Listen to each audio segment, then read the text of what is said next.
Assalamualaikum warahmatullahi wabarakatuh. Kita masih di pengantar surat Al-Kahfi dan mungkin ada yang bertanya, apa kaitannya antara surat Al-Kahfi dengan surat sebelumnya, surat Al-Isra?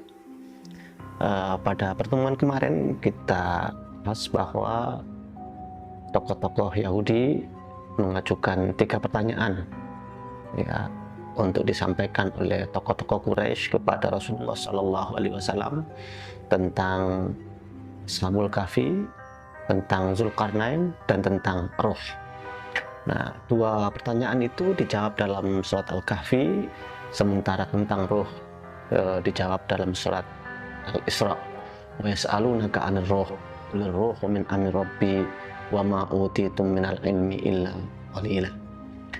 Dan kalau kita telusuri, ternyata surat Al-Isra itu terdiri dari 111 ayat dan ditutup dengan firman Allah Subhanahu wa taala, wa qul alhamdulillahilladzi lam yattakhidh walada wa lam yakul lahu syarikun fil mulki wa lam yakul lahu waliyyun minadh-dhulli wa kabbirhu takbira. Dan katakanlah segala puji bagi Allah yang tidak mempunyai anak dan tidak mempunyai sekutu dalam kerajaannya, dan dia bukan pula hina yang memerlukan penolong, dan agungkanlah dia dengan pengagungan yang sebesar-besarnya. Artinya surat Al-Isra ini ditutup dengan perintah untuk memuji Allah Subhanahu wa taala.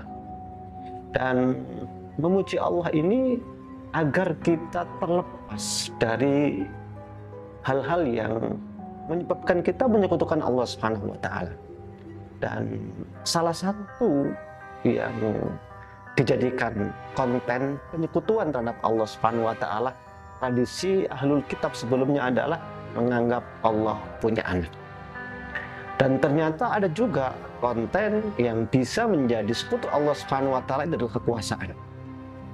Dan ada juga konten yang bisa menjadi penyebab seseorang itu menyekutukan Allah Subhanahu wa taala adalah karena ketidakmampuan, kelemahan, dan memerlukan pertolongan. Kemudian ditutup dengan wakabbirhu takbira, dan agungkanlah Allah Subhanahu wa taala dengan sebenar-benar pengagungan agar kita fokus pada Allah Subhanahu wa taala dan tidak terlupakan oleh apa yang Allah karuniakan kepada kita dalam kehidupan di muka bumi ini, sehingga kita tidak lagi memiliki visi yang satu, yaitu hanya Allah Subhanahu wa taala, mendekat kepada Allah Subhanahu wa taala dan ingin melihat Allah Subhanahu wa taala nanti di surga. Nah, kalau surat Al-Isra diakhiri dengan wa qulil hamdulillahilladzi lam yattakhidh waladan, maka surat Al-Kahfi dimulai dengan alhamdulillahilladzi anzala ala abdihil kitaba wa lam yaj'al lahu iwaja. Dan ternyata surat yang dimulai dengan alhamdulillah ini pun kemudian menceritakan tentang beberapa kisah Ashabul Kahfi dalam keadaan tertindas, memerlukan pertolongan, mintalah kepada Allah Subhanahu wa taala. Dan dalam keadaan punya harta, dikisahkan dalam kisah pemilik kebun, jangan menyekutukan Allah Subhanahu wa taala, sebagaimana diingatkan oleh saudara orang yang punya kebun itu agar tetap mengesahkan Allah Subhanahu wa taala dan tidak menjadikan harta kekayaan membuat dia menyekutukan Allah Subhanahu wa taala. Ketika kisahkan kisah Nabi Musa dan Khadir, ketika punya ilmu, punya kedudukan, dan tidak ada kedudukan yang paling mulia kecuali menjadi Nabi dan Rasul Allah Subhanahu wa taala.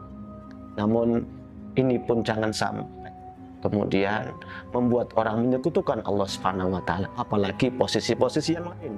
Apalagi cuma sekedar misalnya dari tokoh agama di satu kampung, di satu daerah, jangan sampai menyebabkan kita menjadi sekutu Allah Subhanahu wa taala atau membuat kita jadi menyekutukan Allah Subhanahu wa taala karena ilmu dan kedudukan yang kita miliki di tengah masyarakat. Juga pada saat punya otoritas, punya kekuasaan, jangan sampai menyekutukan Allah Subhanahu wa taala. Nah, di sini kita lihat surat Al-Isra diakhiri dengan perintah wa qulil hamdulillahilladzi lam yattakhidh waladan al-ayah. Dan surat Al-Kahfi dimulai dengan alhamdulillahilladzi anzala ala abdihil kitaba wa lam yaj'al lahu iwaja. Karena itulah maka ini sangat berkaitan erat. Di samping itu ya pertanyaan 3 tadi itu, 1 dijawab dalam surat Al-Isra, 2 dijawab di dalam surat Al-Kahfi. Dan kalau kita lihat lagi di dalam surat Al-Isra, itu kisah tentang Isra Mi'raj itu adalah amul khuzni, tantangan yang luar biasa setelah wafatnya paman beliau dan Khadijah.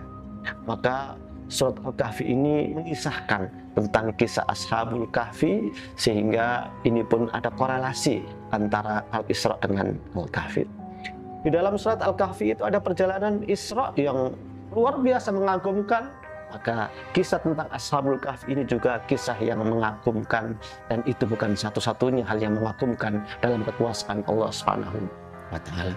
Kalau dalam surat Al-Isra, ketika Isra Mi'raj pun Allah menyebutkan asra bi abdihi, subhanalladzi asra bi abdihi. Maka di sini dalam surat Al-Kahfi pun alhamdulillahilladzi anzala ala abdihi, disebutkan dengan penyebutan hambanya, hamba Allah Subhanahu wa Ta'ala. Meskipun posisi Rasul itu posisi yang tertinggi dalam kehidupan di muka bumi ini, posisi yang paling mulia, tapi jangan mengubah posisi kita sebagai hamba Allah Subhanahu wa Ta'ala. Dan Rasul pun tetap menjadi hambanya Allah Subhanahu wa Ta'ala, karena hamba Allah itu adalah posisi yang tertinggi. Bahkan kita itu selamat atau tidak tergantung pada upaya kita menjaga status kita sebagai hamba Allah Subhanahu wa Ta'ala sampai akhir hayat. Ya ayyatuhan nafsul mutmainnah, irji'i ila rabbiki radiyatan mardiyah, fadkhuli fi ibadi wadkhuli jannati. Kalau kita masih diakui oleh Allah sebagai hamba-hambanya, maka kita akan dimasukkan ke dalam surganya. Wassalamualaikum warahmatullahi wabarakatuh.